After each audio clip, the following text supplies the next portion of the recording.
You'll regret this, my uncle sneered, loud enough for the guests to hear. You just embarrassed the entire family in front of everyone. I stood at the edge of the flower-covered altar, breath trembling. Not from fear. No, that had left the moment I made my choice, but from fury and heartbreak. My hands were still shaking as I held the bouquet, petals crushed from my grip. I could hear whispers slicing through the crowd like knives. She dumped him at the altar? She walked away from a surgeon? I looked out across the rows of white chairs and pastel-colored dresses. All those faces staring at me, judging, laughing, whispering.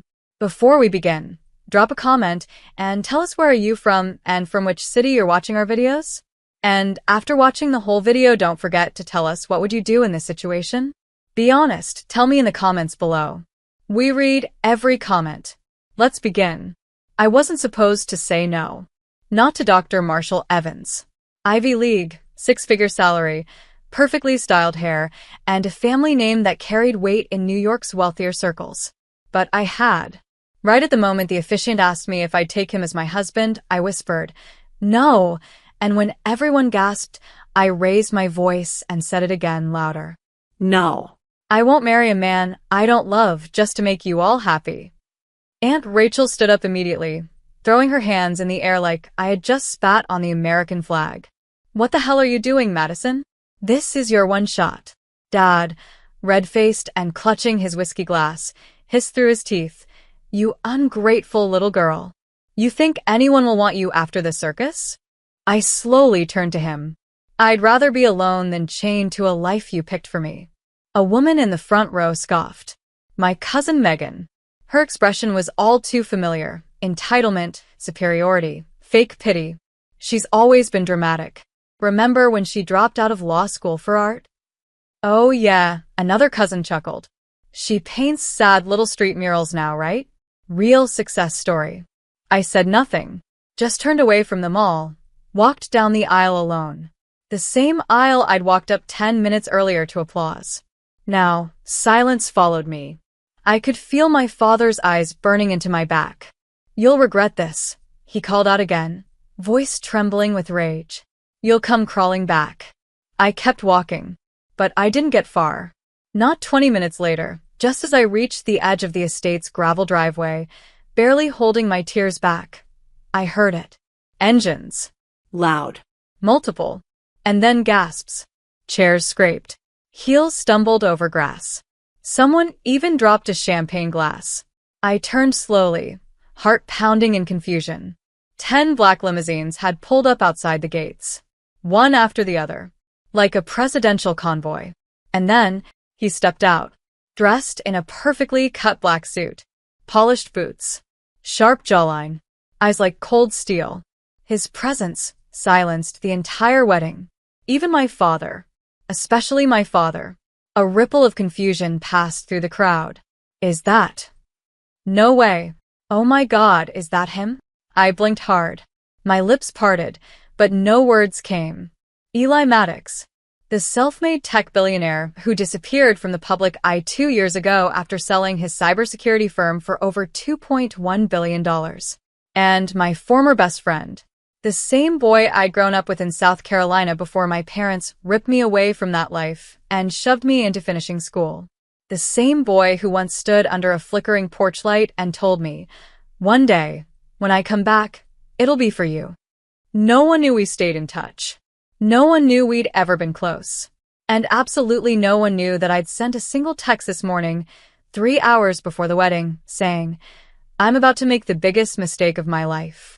Now, here he was, striding across the lawn like he owned it, not flinching at the shocked murmurs, not blinking when my cousin tripped trying to get out of her chair, not even acknowledging my father's clenched jaw and bloodless lips. He walked straight toward me, and without asking, without needing permission, he pulled me into his arms. "You didn't make a mistake," he whispered. "You made the first right decision of your life."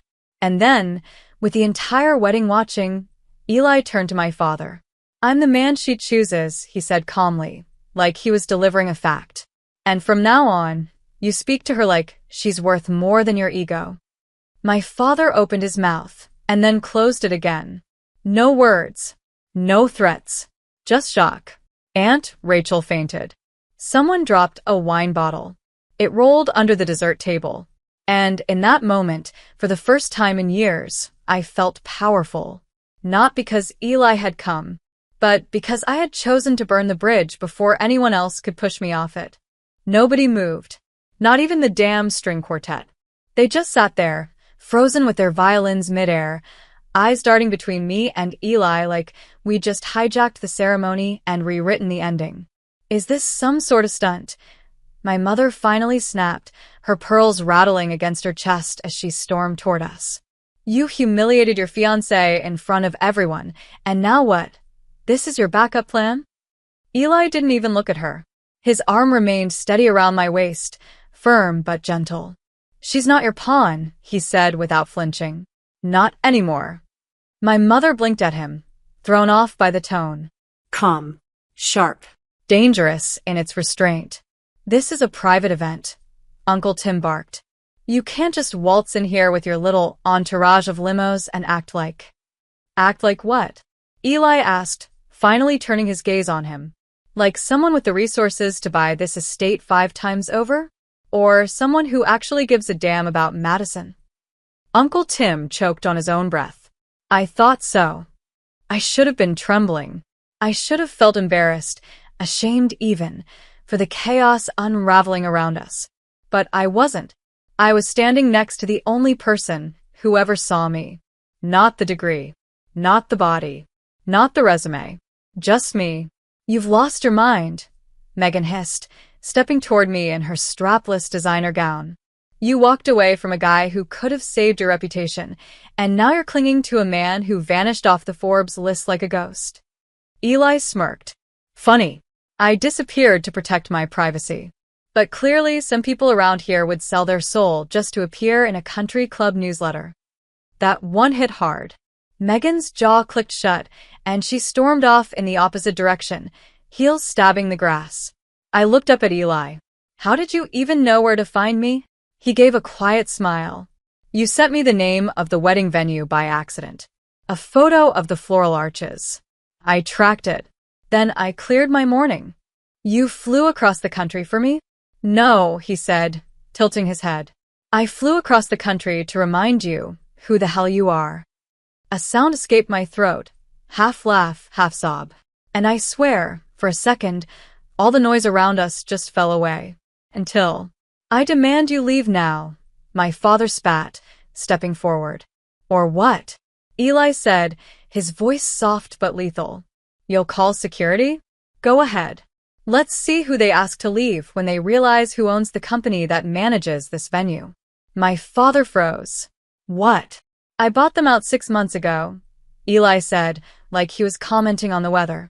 Turns out I like weddings more than boardrooms. He turned to me again, and his gaze softened. Come with me, he said. We can leave this circus behind.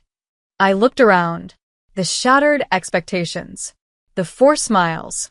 The hollow relationships that never really saw me as more than a trophy to be handed off to the next wealthy bidder. I dropped the bouquet on the grass. Let's go. And with every eye watching, every mouth gaping, we walked away. But as soon as we passed the iron gates, I felt the pressure tighten in my chest. Was that real? I asked him, breathless. All of it. Even the limos? Eli smirked. 10 felt dramatic enough to make your dad sweat. I laughed. And then cried. Because for the first time in my life, someone had fought for me. Not to own me, not to shame me, but to choose me. And that feeling? It changed everything. But what I didn't know then was this. The real storm hadn't even started yet. Because as much as I wanted to believe that walking away from my wedding was the peak of my rebellion, what came next would shake everything. Lies. Family secrets. And a truth I never saw coming. The ride away from the wedding was silent at first. Not awkward, just heavy. Like we were both waiting for the other to exhale first. I stared out the tinted window of the limo, watching the estate grow smaller behind us. My reflection in the glass didn't even look like mine anymore. Not the quiet girl they all used to corner.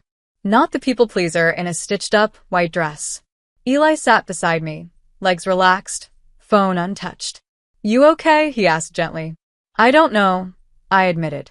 "I feel free and terrified." He nodded. "Freedom usually comes dressed like that." I turned to face him. "Why today? Why show up now?"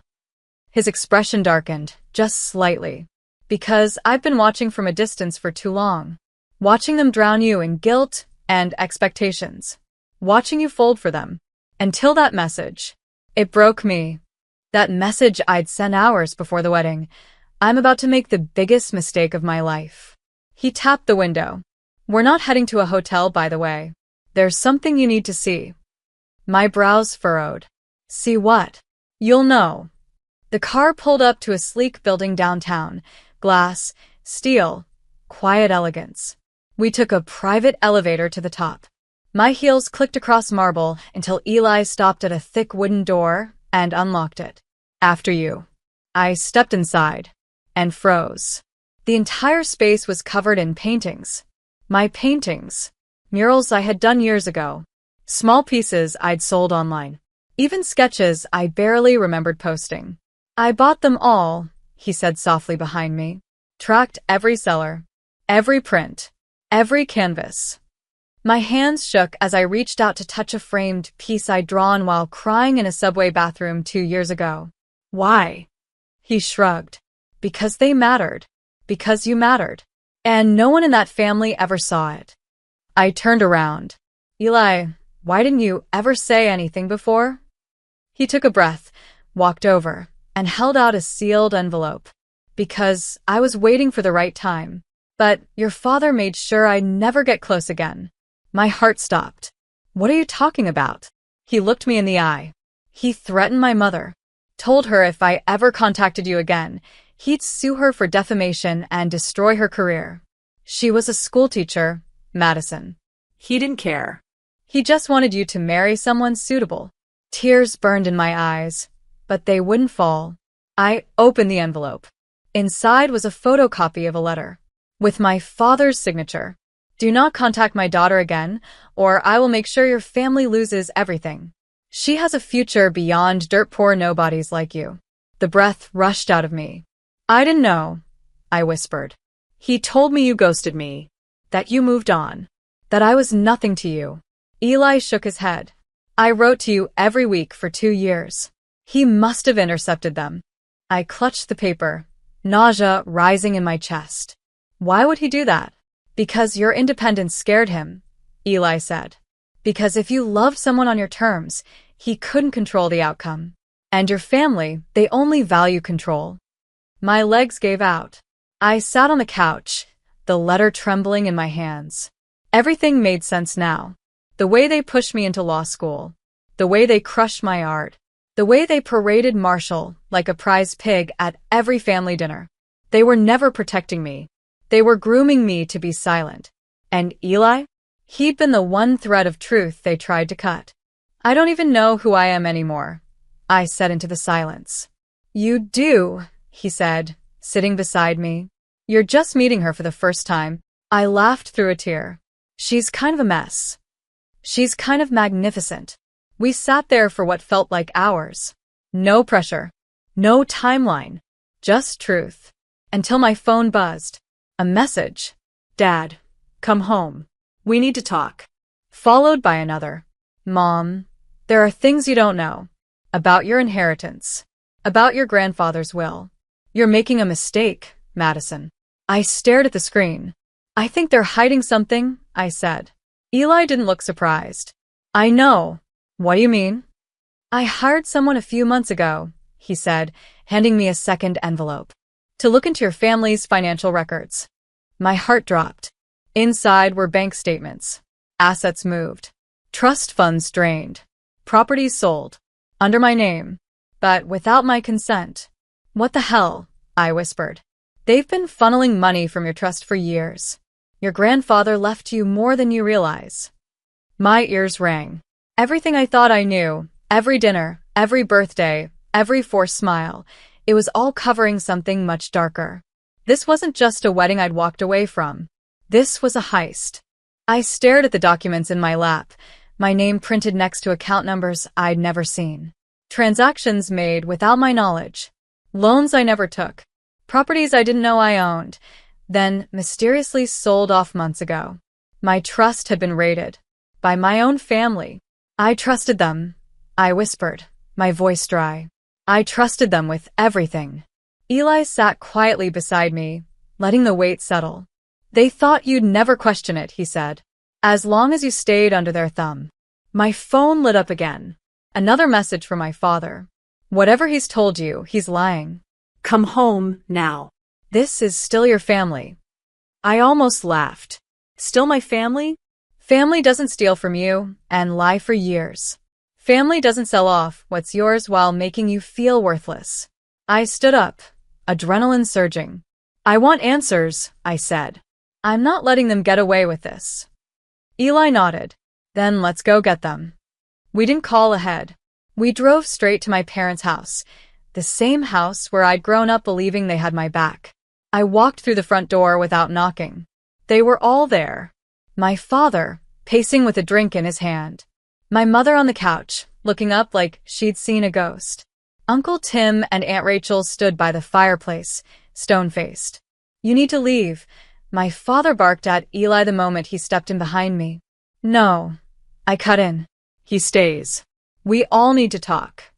Madison, my mom started, her voice trembling with forced calm. There are things we didn't want you to know for your own good. You're sensitive. No, I snapped. I'm done being gaslit. Tell me the truth. Right now. There was a beat of silence. And then my grandfather's old attorney, Mr. Reed, stepped out from the hallway. He was holding a sealed envelope. I told them this day would come, he said slowly. Your grandfather left this for you. I took it with shaking hands. Inside was a handwritten letter. Madison, I knew they'd try to take what's yours. That's why I created a second trust. One only you can access, under one condition. You must walk away from any marriage arranged by the family. If you're reading this, it means you chose yourself. Good. The art is yours. The property in Charleston is yours. The shares in M&D Steel, yours. They can't touch it.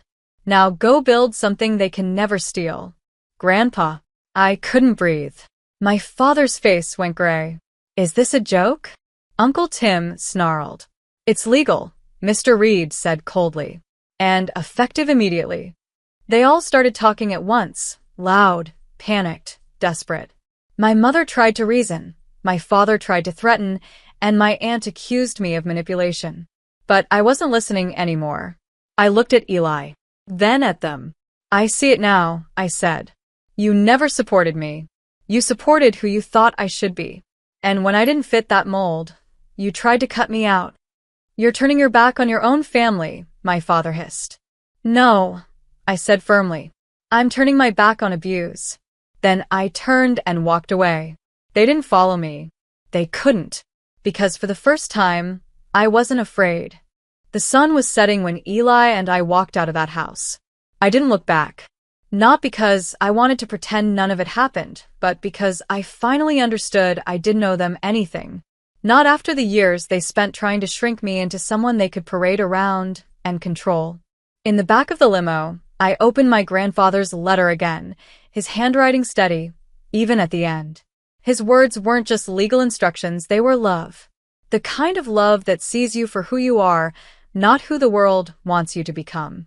You chose yourself. That line stuck with me, and I was just beginning to understand what it meant. 2 weeks later, I stood in front of the Charleston property my grandfather left me. A sprawling, sun-washed estate with wraparound porches and a giant oak tree in the backyard. The neighbors said he came here often during the last few years of his life, away from the family chaos, just painting and feeding birds.